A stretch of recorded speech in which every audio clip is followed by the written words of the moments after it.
안녕하세요. 소아청소년과 전문의 정혜미입니다. 우선 지난번 동영상 정답부터 말씀드리겠습니다. 문제 26. 만성비형간염 엄마의 모유수유에 대한 내용 중 옳지 않은 것은 1. 아기에게 생후 12시간 이내에 면역글로불린과 비형간염 접종을 하고 1개월에 2차, 6개월에 3차 비형간염 예방접종을 해야 한다. 2. HBE 항원 양성이든 음성이든 모유수유가 권장된다. 3.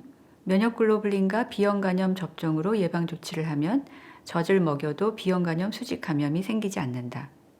4. 면역글로불린과 비형간염 접종으로 예방조치를 해도 모유수유화나 분유수유화나 예방조치 실패율에는 차이가 없다.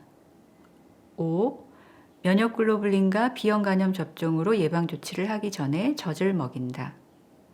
정답은 3번입니다. 면역글로불린과 비형간염 접종으로 예방조치를 하면 젖을 먹여도 비형간염 수직감염이 생기지 않는 것이 아니라 예방조치 실패율에 차이가 없기 때문에 만성비형간염 엄마도 모유수유가 권장됩니다. 오늘은 젖을 먹일 때마다 양쪽 젖을 모두 먹여야 하는지 한쪽만 먹여도 되는지 알아보겠습니다. 사소한 듯 보이기도 하지만 젖 먹이는 엄마들에게는 이게 아주 큰 고민거리일 수 있습니다. 신생아는 하루에 8번에서 12번, 한 번에 15분 이상 양쪽 젖을 먹이는데 언제까지 이렇게 해야 할까요? 다음 두 아기의 예를 들어보겠습니다. 첫 번째 아기는 3.2kg, 50cm로 태어난 여자아기인데 한 달 된 지금은 3.8kg에 53cm입니다. 한쪽 젖만 10분 정도 빨고 나면 잠들거나 스스로 입을 떼버린다고 합니다.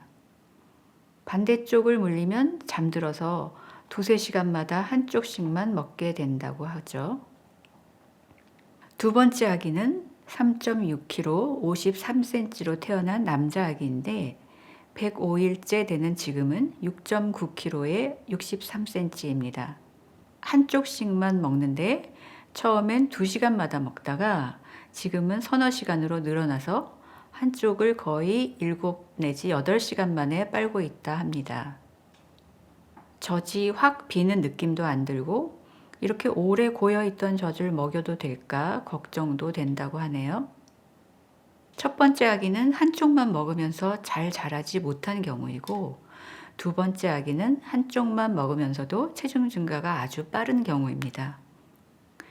무슨 수를 써도 도저히 못 깨우겠는데 1시간이 걸려도 억지로 깨워서 양쪽을 꼭 먹여야 하는지, 한쪽을 완전히 비워야 후유를 먹고 그래야 변도 좋아지고 머리도 좋아지는지, 마지막 후유가 나올 때까지 몇 번이라도 한쪽을 먹여서 깨끗이 비워야 하는지,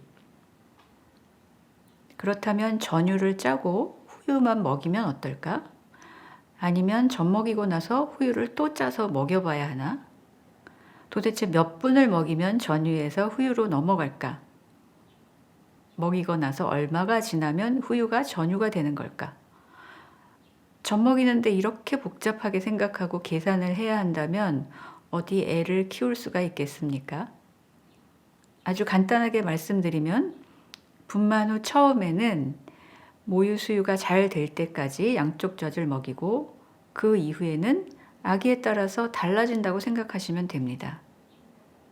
신생아는 배고파할 때마다 한쪽 젖을 15분 이상 충분히 먹이고 반대쪽 젖도 먹입니다.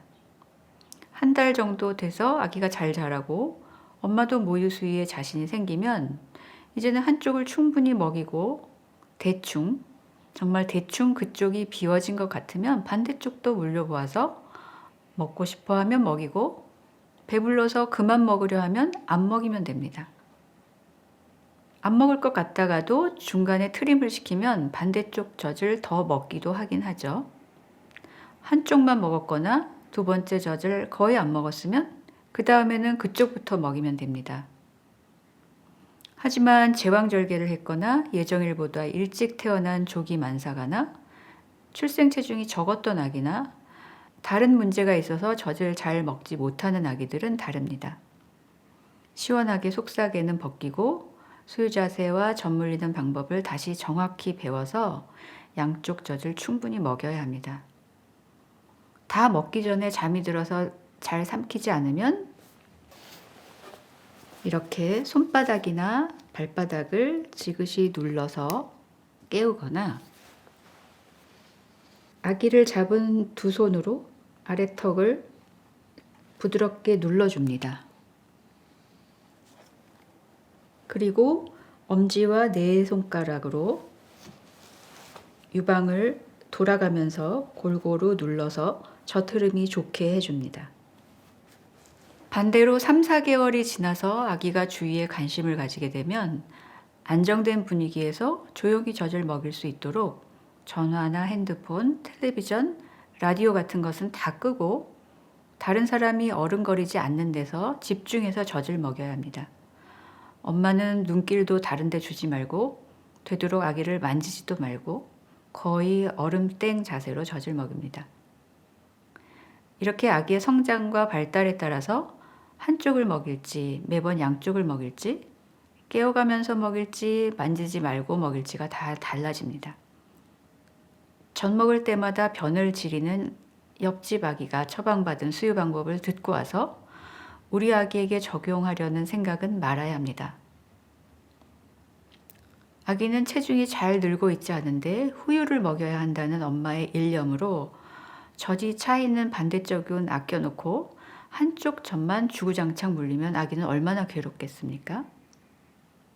반대로 잘 자라고 있는 우리 아기에게 앞집 아기가 수유량 부족이라는 진단으로 처방받은 수유 방법도 같이 적용해 보려고 하면 그야말로 죽도 밥도 안 됩니다. 아기가 커갈수록 수유 시간은 짧아지고 수유 간격은 길어지고 체중 증가는 느려지는 것이 아주 당연합니다. 한두 번 녹변을 본다거나 젖 먹는 아기인데 변이 좀 묽으면 어떨까요? 아기가 건강하고 잘 자란다면 한쪽을 먹든 양쪽을 먹든 너무 복잡하게 생각해서 걱정할 필요가 없습니다. 다만 건강하게 잘 자라는지 주기적으로 소아청소년과 진료를 받으면서 확인하시면 됩니다. 보편적인 방식으로 대충 적당히 즐기면서 젖을 먹이시기 바랍니다. 오늘 문제입니다. 문제 27. 다음 중 한쪽 혹은 양쪽 수유에 대해서 옳지 않은 것은 1. 신생아는 배고파서 깰 때마다 매번 양쪽 젖을 15분 이상 충분히 먹인다. 2. 아기가 잘 자라고 모유 수유가 확립된 후에는 한쪽 수유 후에 반대쪽 젖도 물려보아서 먹고 싶어하면 먹인다. 3. 한쪽만 먹었거나 두 번째 젖을 거의 안 먹었으면 다음에는 그쪽부터 먹인다. 4. 수유량이 적어서 성장이 느린 아기는 손바닥이나 발바닥을 눌러주거나 아래턱과 뺨을 만져주어서 적극적으로 깨우고 유방을 눌러가며 양쪽 젖을 먹인다. 5. 후유를 먹이려면 매번 한쪽 젖만 먹여야 한다. 정답은 다음 영상에서 말씀드리겠습니다.